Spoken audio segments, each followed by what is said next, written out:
In today's topic, we will be covering Lesson 4.3, Employment Regulations, found in our business law textbook.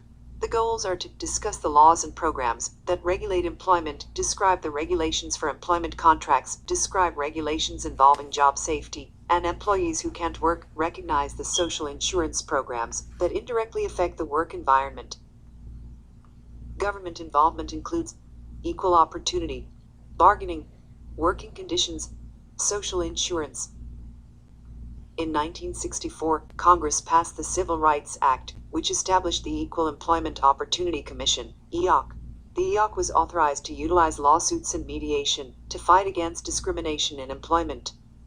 Title I of the Civil Rights Act makes discrimination in employment illegal.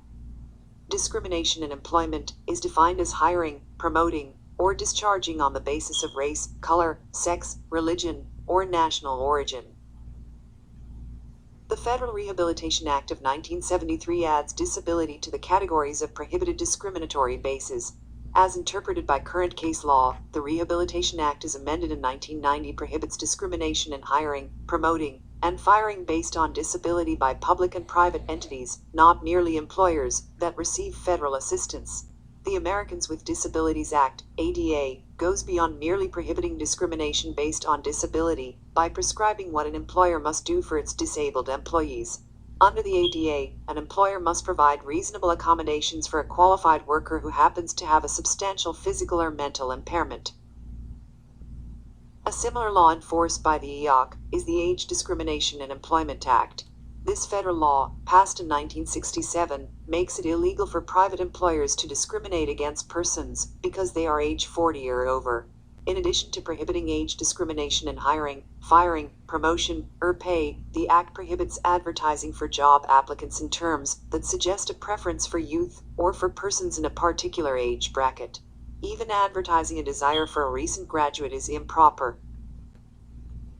The EOC regulations covering sexual harassment in the workplace require the elimination of harassing sexual advances, requests for sexual favors, and other verbal or physical abuse of a sexual nature. Exceptions may be made in some of the discriminatory categories mentioned above. These exceptions typically fall under what are termed bona fide occupational qualifications, BFOQs. These BFOQs allow types of discrimination that are reasonably necessary to the conduct of a specific business. Here, what is reasonable is the issue. Is it reasonable to have only Baptists as faculty members at a Baptist college? Is it reasonable to have only men as guards in an all-male maximum security prison? The answers vary dramatically from person to person, interest group to interest group, government entity to government entity, political party to political party, time to time, and within the legal system.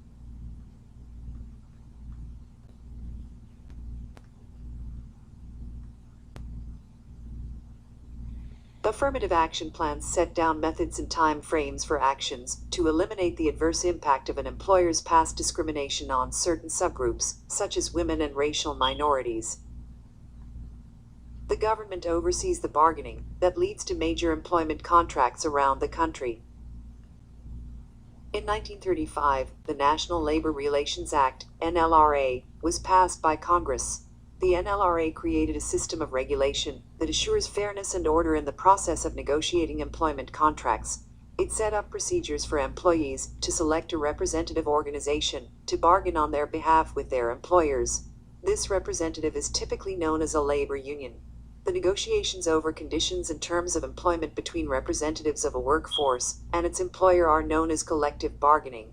The NLRA also made certain activities on the part of a union or an employer illegal. These activities are referred to as unfair labor practices. The National Labor Relations Board, NLRB, investigates and makes determinations on complaints of unfair labor practices. They include the refusal to participate in collective bargaining, firings, intimidation of workers, and boycotts aimed at those who do business with an employer. A boycott is a refusal to do business with a particular person or firm in order to obtain concessions, employee favorable alterations in pay or working conditions. A secondary boycott involves causing third parties to agree to cease doing business with a firm with which a union is involved in a dispute. The NLRA requires unions to give notice of their intent to strike. A strike is a collective work stoppage by employees to pressure the employer to give in to union demands. The NLRA allows employers freedom of speech to comment on unionization. Finally, individual states have been given the right to pass right-to-work laws that prohibit collective bargaining agreements from requiring union membership as a condition of employment. The Fair Labor Standards Act, FLSA, passed in 1938, sets hours and wage guidelines for any person who works in or produces goods for interstate commerce. Many state laws copy these guidelines and make them applicable to persons not covered under the FLSA. Under the FLSA, no covered worker can be employed for more than 40 hours a week without being paid time and a half for overtime. In addition, the FLSA also sets the lowest amount that can be paid for hourly wages, called the minimum wage. Note that the FLSA hours and wage standards are subject to numerous exemptions. The Equal Pay Act of 1963 makes it illegal to use gender as a basis for paying one worker less than another who is performing similar work. Regulations on job safety and employees who can't work. 2 more areas of government regulation pertain to the quality and safety of the job environment, and to employees who cannot work. In 1970, Congress created the Occupational Safety and Health Administration, OSHA. OSHA's purpose is to establish and enforce federal health and safety standards in the workplace.